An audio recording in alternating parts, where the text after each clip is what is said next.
¿Se escucha la parte de atrás? Vamos a abrir nuestras Biblias en Lucas, capítulo 17.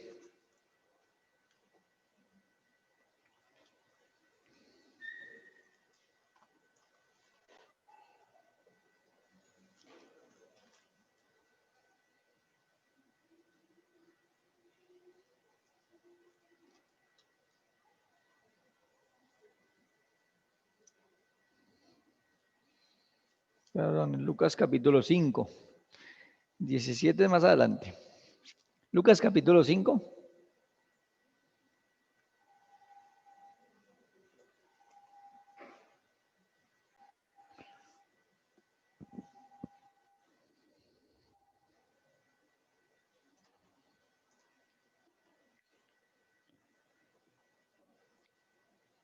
Lucas capítulo 5, versículo 17 dice: Aconteció un día que él estaba enseñando y estaban sentados los fariseos, doctores de la ley, los cuales habían venido de todas las aldeas de Galilea, de Judea y Jerusalén. Y el poder del Señor estaba con él para sanar. Y sucedió que unos hombres que traían en un lecho a un hombre que estaba paralítico, procuraban llevarle adentro y ponerle delante de él. Pero no hallando cómo hacerlo a causa de la multitud, subieron encima de la casa y por el tejado le bajaron con el lecho, poniéndole en medio delante de Jesús. Al ver él la fe de ellos, le dijo: Hombre, tus pecados te son perdonados. Entonces los escribas y los fariseos comenzaron a cavilar diciendo: ¿Quién es este que habla blasfemias? ¿Quién puede perdonar pecados sino solo Dios? Jesús entonces, conociendo los pensamientos de ellos, respondiendo, les dijo: ¿Qué caviláis en vuestros corazones? ¿Qué es más fácil decir: tus pecados te son perdonados, o decir: levántate y anda? Pues para que sepáis que el Hijo del Hombre tiene potestad en la tierra para perdonar pecados, dijo al paralítico: a ti te digo, levántate, toma tu lecho y vete a tu casa. Al instante, levantándose en presencia de ellos y tomando el lecho en que estaba acostado, se fue a su casa glorificando a Dios. Y todos, sobrecogidos de asombro, glorificaban a Dios y llenos de temor decían: hoy hemos visto maravillas. Padre, en esta tarde damos gracias porque podemos contemplar tus maravillas, tu preciosa salvación por medio de tu palabra. Gracias, Padre, porque podemos ir a ti teniendo la plena seguridad de que tú eres el único que perdonas pecados, Padre. Gracias por tu misericordia, por tu gracia, porque tenemos el privilegio de comenzar un nuevo año y mi Señor, que lo podamos hacer en una nueva vida sabiendo que Cristo es el único que tiene la potestad para perdonar pecados. Y gracias, Padre, por tu gran misericordia, gracias por tu palabra. Y te rogamos que nos guíes en esta tarde a entender tus verdades. Y mi Señor, que principalmente obres en esta tarde para salvación, que seas tú redarguyendo corazones, mi Señor, para que aquellos que no han llegado a comprender esa verdad tan importante, tan relevante para sus vidas, puedan entenderla el día de hoy, puedan llegar a los pies de Cristo con un corazón quebrantado y humillado y reconocer a Cristo como el Señor de sus vidas. Gracias por este tiempo, gracias por el privilegio que tenemos de abrir tu palabra y entenderla y comprenderla, Padre. Te imploramos tu dirección en el nombre de mi Señor, te damos gracias. Amén. Y comenzamos un nuevo año y le he dado el título a la predicación del día de hoy: Año nuevo, vida nueva. Que ojalá podamos tener esta verdad clavada en nuestro corazón. Año nuevo, vida nueva. Y ese es el deseo de todos los que estamos en esta noche presentes para con las personas invitadas, que realmente puedan hoy salir con una vida nueva. Y pensaba en el propósito de la sanidad de este paralítico. Lo vemos desde la parte material, pero también desde la parte espiritual. No solamente es ver a Dios como aquel que puede sanar nuestras dolencias, aunque indudablemente Él puede hacerlo y oramos y le clamamos a Él. Y en este final de año especialmente vimos cuánto, especialmente en los motivos de oración, cuántas veces oramos los unos por los otros por enfermedades físicas, porque el Señor cure nuestra parte física y es importante, claro, y el Señor lo hace. Pero es muchísimo más importante nuestro aspecto espiritual. Y aquí nos va a hablar del aspecto material de la sanidad de un paralítico, pero también nos habla de la parte muchísimo más importante, que es nuestro aspecto espiritual, la sanidad de mi vida espiritual. Comienza el versículo 17. Aconteció un día que él estaba enseñando y estaban sentados los fariseos y doctores de la ley, los cuales habían venido de todas las aldeas de Galilea, de Judea y Jerusalén, y el poder del Señor estaba con él para sanar. El contexto nos viene hablando del Señor Jesús recorriendo muchas ciudades de Galilea, predicando y sanando enfermos. Muy seguramente este día no era un día de reposo, era un día como cualquier otro día y estaba dentro de una casa. Recordemos que él enseñaba, generalmente enseñaba en campo abierto o en las sinagogas, pero en este caso estaba dentro de una casa, en un día. ¿Y quiénes eran los que estaban a su lado, escuchándolo? Dice que eran los fariseos y doctores de la ley. Claro, indudablemente también tiene que haber gente del pueblo, pero la escritura enfoca a estos grupos religiosos. Y pensaba, ¿cuál es el aspecto que hace una religión en mi vida? ¿Por qué para muchos de nosotros es tan importante la religión? Porque para ellos la religión era la base donde ellos se apoyaban para pensar que de esa manera estaban bien con Dios. Que Dios los escuchaba a ellos porque pertenecían a X y religión. Y muchos de nosotros estuvimos en este contexto, especialmente en mi experiencia me sucedía de la misma manera. Yo pensaba que al estar dentro de la religión yo estaba bien con Dios. Que al obedecer lo que a mí me enseñaban yo estaba bien con Dios. Pero qué equivocado estaba. Porque realmente la escritura no habla de ninguna religión como la verdadera. La escritura habla de una persona como la única fuente de vida eterna. Ninguna religión es la verdadera. Ninguna religión salva. Por tanto, es necesario quitarnos todos esos bastones donde nos apoyamos. El contexto nos habla de que estos hombres eran personas religiosas. Y continúa el versículo 18. Versículo 18 dice, y sucedió que unos hombres que traían en un lecho un hombre que estaba paralítico, procuraban llevarle adentro y ponerle delante de él. Pero no hallando cómo hacerlo a causa de la multitud, subieron encima de la casa y por el tejado le bajaron con el lecho, poniéndole en medio delante de Jesús. ¿Qué pudiéramos pensar de estos hombres? ¿Qué pensarían las personas que estaban dentro de la casa? Estos están locos. ¿Qué están haciendo? ¿Por qué están rompiendo la casa? ¿Tuvieron que haber quitado algunas tejas para poder bajar el lecho? Pero ¿cuál era el propósito de estos hombres? ¿Qué era lo que ellos querían hacer? El único propósito de ellos era estar delante del Señor Jesús. Ellos anhelaban a toda costa, como fuera, llevar a este hombre paralítico delante de Jesús. Los medios no les importaron cómo hacerlo. ¿Les importó el que dirán?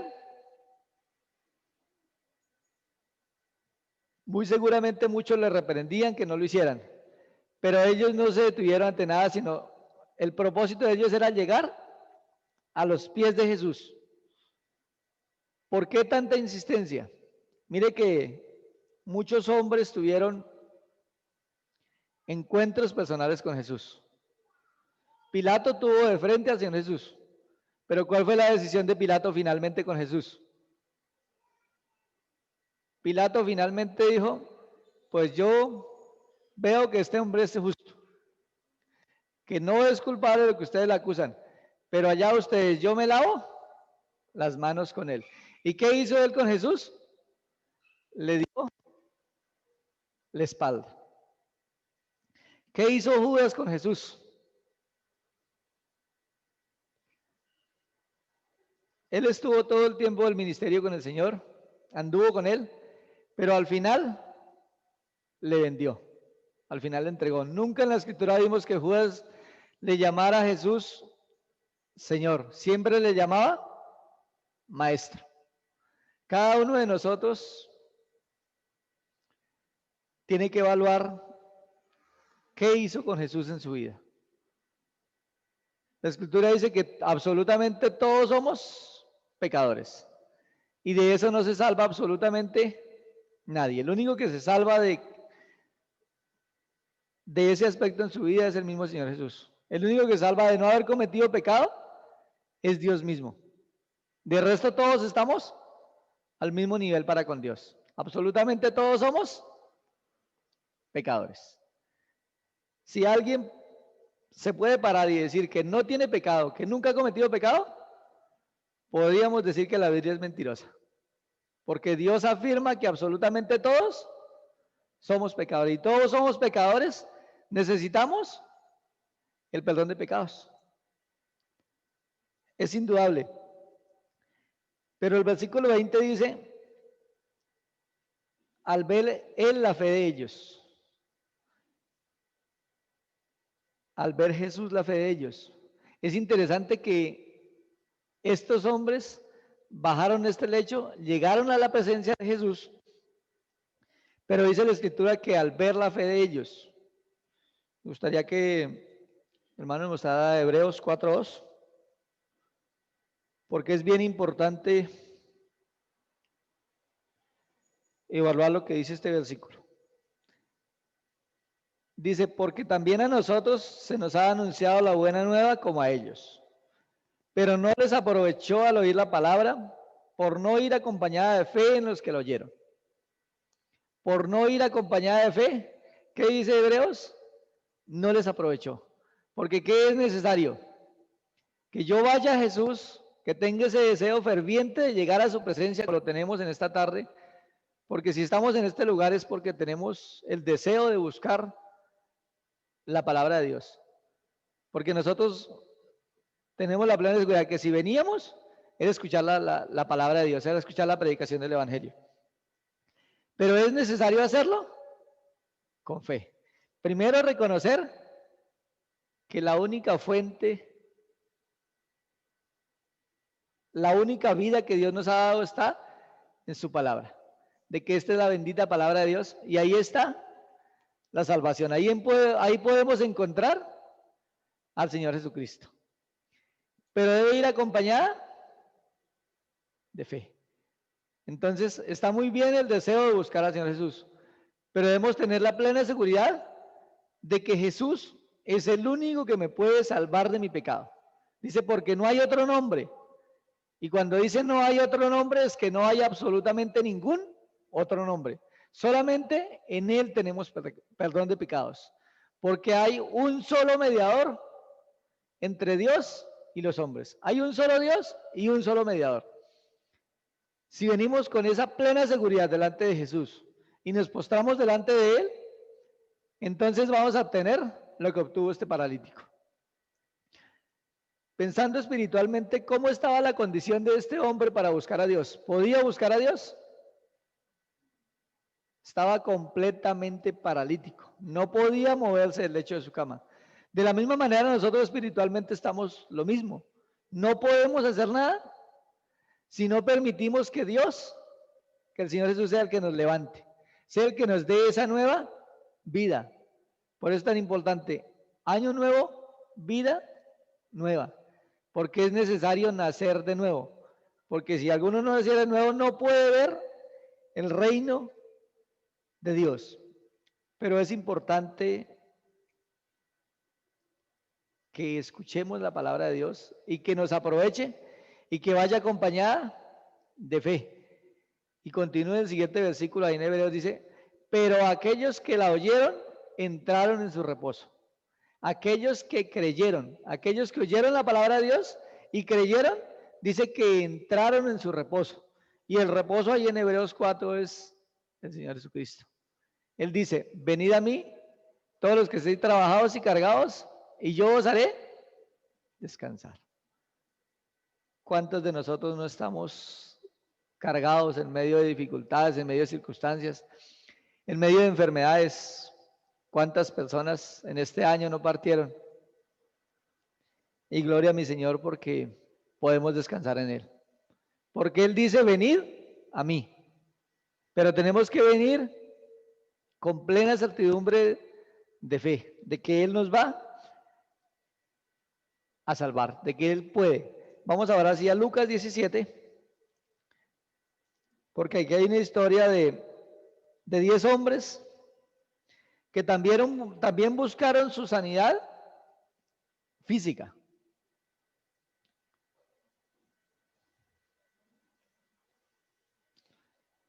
Lucas 17:11 dice,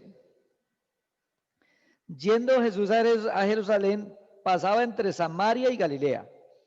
Y al entrar en una aldea le salieron al encuentro 10 hombres leprosos, los cuales se pararon de lejos. ¿Cuál era la condición de estos hombres? Estaban leprosos y se pararon de lejos. Dice, y alzaron la voz diciendo, Jesús, Maestro, ten misericordia de nosotros. El deseo de estos hombres era que fueran sanados de su lepra. Versículo 14. Cuando él los vio, les dijo, id, mostraos a los sacerdotes. Y aconteció que mientras iban, fueron limpiados. Entonces uno de ellos, viendo que había sido sanado, volvió glorificando a Dios a gran voz. Y se postró rostro en tierra a sus pies, dándole gracias. Y este era samaritano.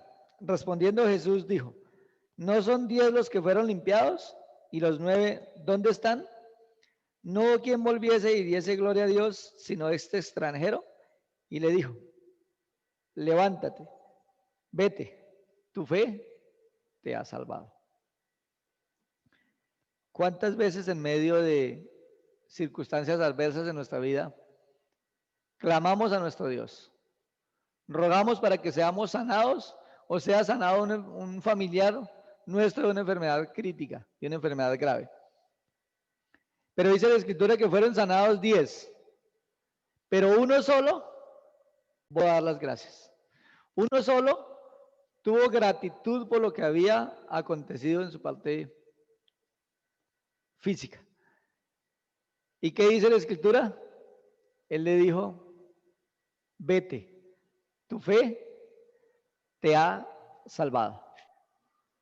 Que ojalá nuestra vida no se vuelva una costumbre ello. Que cuando estoy mal, busco la voluntad de Dios. Y cuando ya salgo de mi problema, vuelvo y sigo mi camino, continúo mi vida como si no hubiera pasado absolutamente nada. Y nos olvidemos de aquel que efectuó esta maravillosa salvación en cada uno de nosotros. 10 fueron los que fueron sanados, pero solamente uno volvió a dar las gracias y postrándose delante de él. Indudablemente el Señor sana todas nuestras enfermedades, pero más importante que nuestras enfermedades es nuestra alma. Dice, ¿de qué le sirve al hombre ganar el mundo entero? ¿De qué le sirve al hombre tener muy buena salud? ¿De qué le sirve al hombre tener una muy buena familia? Tener muy buena vida económica, muy buen estrato social. Dice, si perdiere su alma, ¿de qué le sirve? De absolutamente nada. Volvemos al versículo 20 de Lucas 5.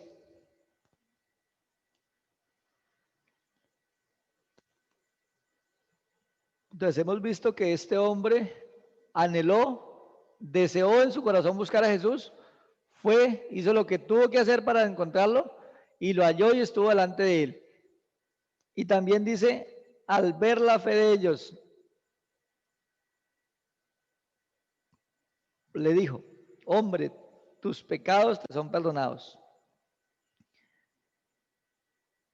Mire que él antes de sanarle, de su aspecto físico, se enfocó en algo muchísimo más importante para él.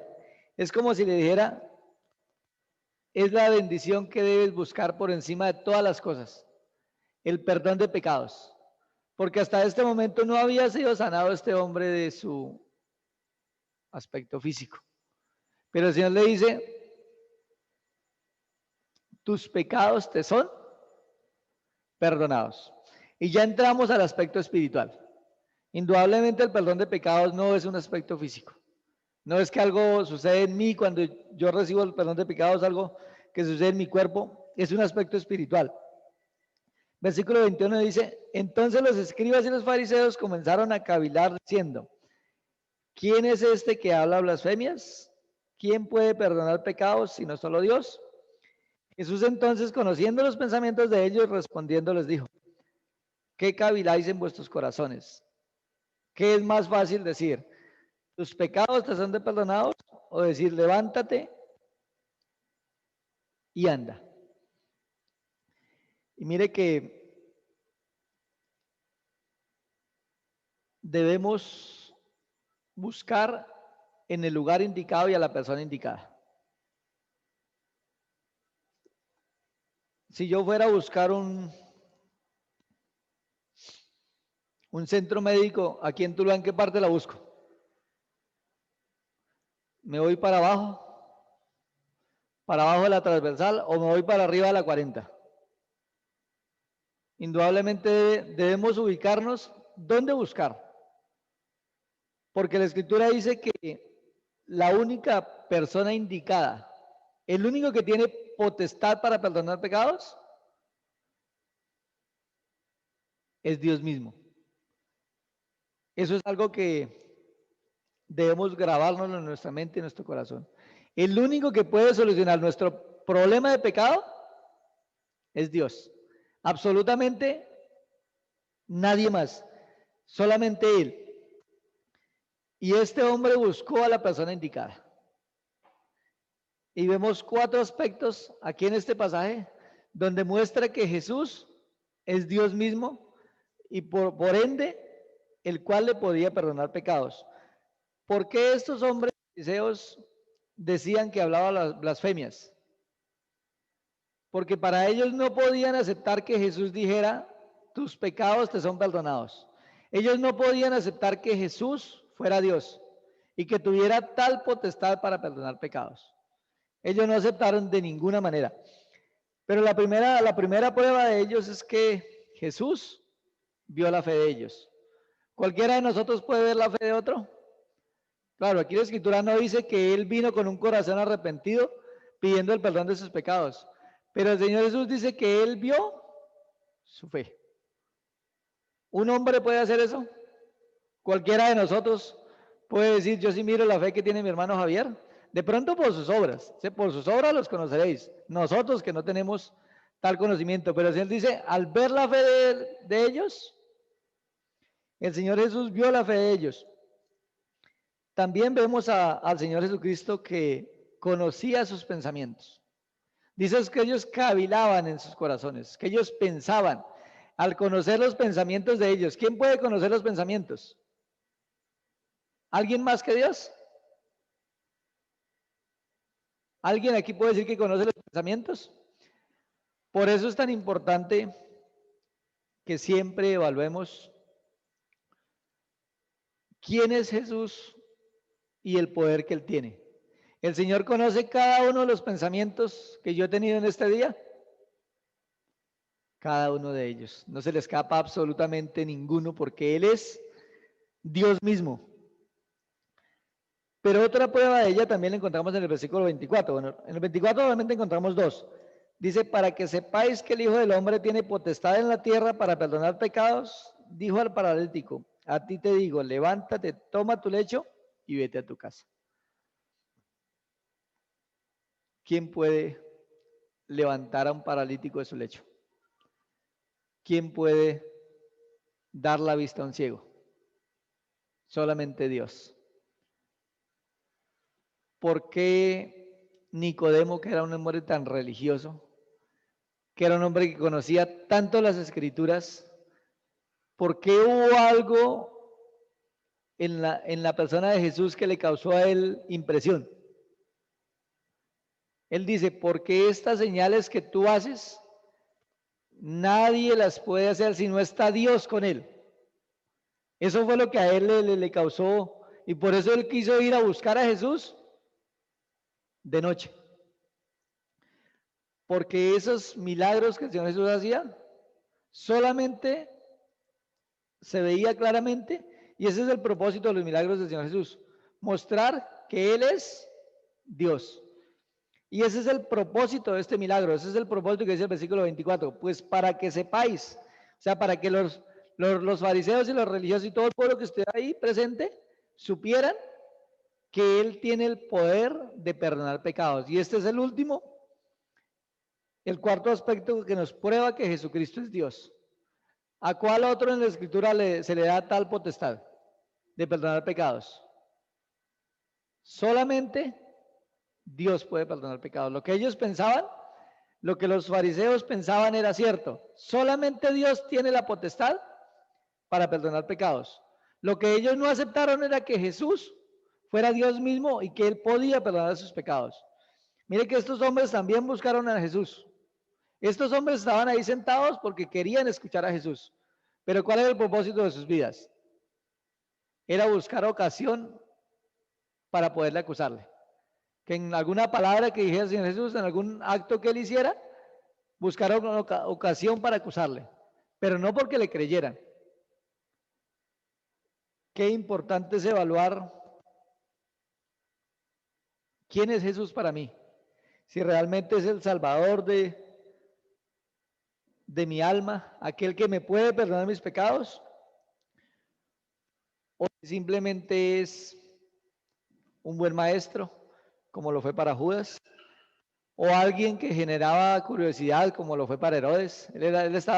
Tenía curiosidad por conocerlo, porque había escuchado muchas cosas de él. O realmente mi presencia en esta noche es porque quiero esa nueva vida, porque quiero conocer a Jesús como mi Salvador personal, porque creo que Jesús es el Hijo de Dios, y ese es el propósito de toda la Escritura, lo que dice Juan 20:31, que dice que no alcanzarían los libros para escribir las palabras los hechos de lo que el Señor hizo aquí en la tierra. Dice, pero estas, hablando de la Biblia, la palabra de Dios, pero estas se han escrito para que creáis que Jesús es el Cristo, el Hijo de Dios, y para que creyendo tengamos vida en su nombre. Ese es el propósito de escribir las Escrituras, para que creamos que Jesús es el Cristo. Porque indudablemente oramos por nuestra sanidad física, pero dígame cuál de nosotros, si el Señor no ha venido antes, no va a pasar por la muerte. Absolutamente todos tendremos que pasar por la muerte, porque está establecido.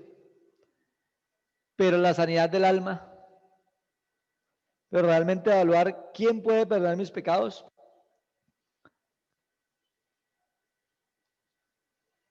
Dice el versículo 25, al instante levantándose en presencia de ellos y tomando el lecho en que estaba acostado, se fue a su casa glorificando a Dios. Y todos sobrecogidos de asombro glorificaban a Dios y llenos de temor decían, hoy hemos visto maravillas. Hoy hemos visto maravillas.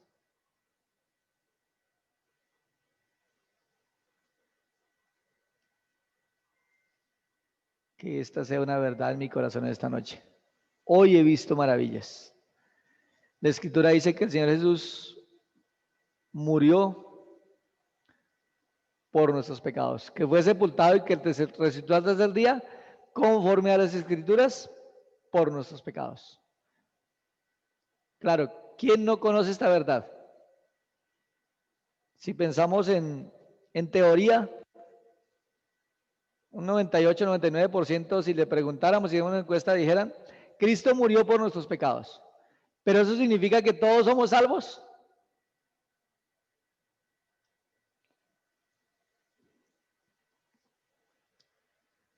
Tengo un familiar que era un hombre alto, fornido, y él decía que él no iba a un médico, tenía aproximadamente 40 años, que él no iba a un médico así lo mataran, que él le tenía mucho pavor a eso, que él no iba a ir a un médico ni porque le pagaran.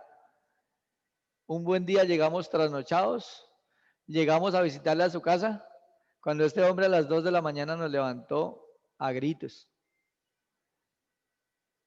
pidiendo que por favor hiciéramos lo que él había dicho que nunca lo iba a hacer, que lo lleváramos al médico. Adivinen por qué. Porque tenía los famosos cálculos a los riñones. Y los que lo han vivido, gracias a Dios yo no lo he vivido, pero cuentan que eso es algo. Ese hombre gritaba literalmente, llévenme al médico. Necesito que me quiten este dolor. ¿Ustedes piensan que ese hombre llegó a urgencias y se puso a hacer la fila? No, esperen, pase la señora que está embarazada, no, pase la viejita. A ese hombre no le importó absolutamente nadie quien estuviera. No le importó lo que dijeran de él. No le importó lo que él había dicho. Pasó de largo y tuvieron que atenderlo, porque no se aguantó el dolor y no llegó a urgencias a esperar. De la misma manera pasa con mi pecado.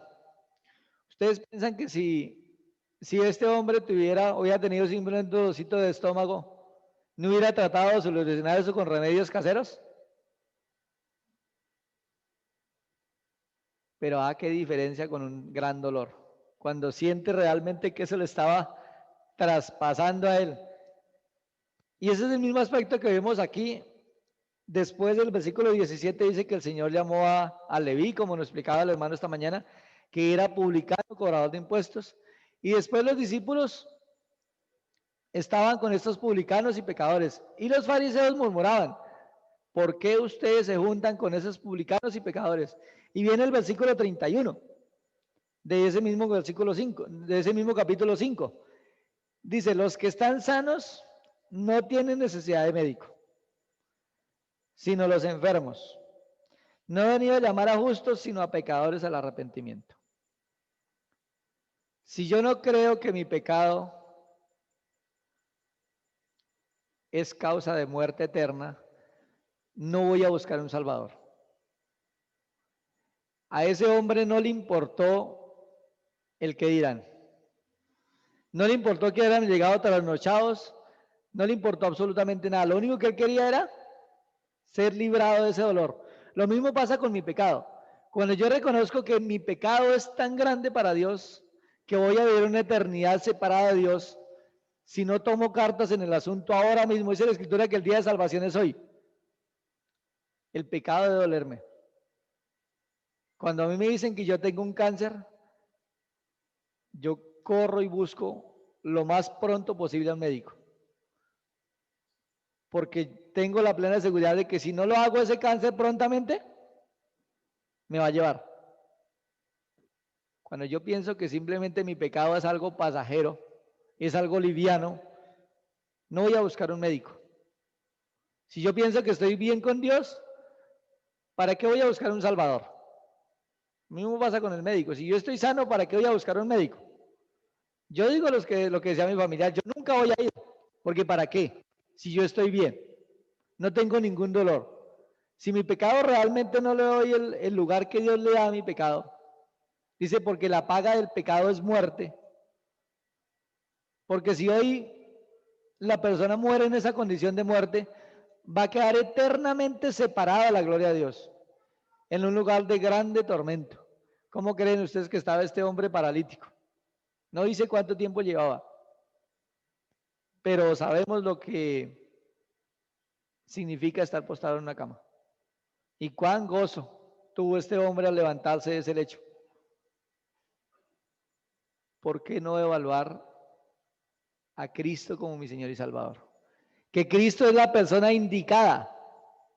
Cristo es el único que tiene potestad para perdonar pecados.